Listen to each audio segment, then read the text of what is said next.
So we just looked at the full height box strainer, and behind me is what we call a half height box strainer.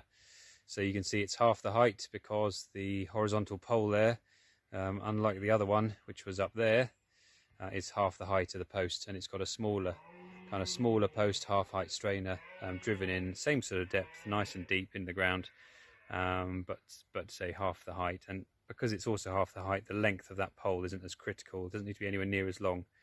So that's about kind of 2 meters ish, which is kind of half of what a full height would be, to get that rectangular proportion that I was talking about. So you can see still got the diagonal stay wire, which keeps the triangulation, stops the box going out of square and gives it its strength. But yeah, just you got the main end termination strainer there, which the netting's tied onto, and the netting's being pulled kind of over my shoulder.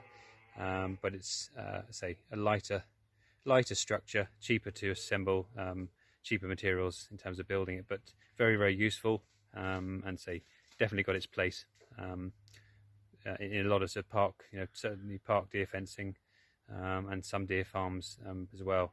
Maybe not in a high pressure area if you've got something with race where maybe not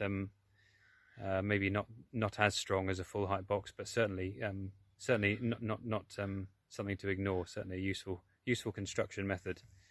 So yeah, hopefully you can kind of see that. And we just got a rail section there, if you're wondering what that is, just joining it to this other fence that's running up here, just with rails so it can be pulled apart if necessary.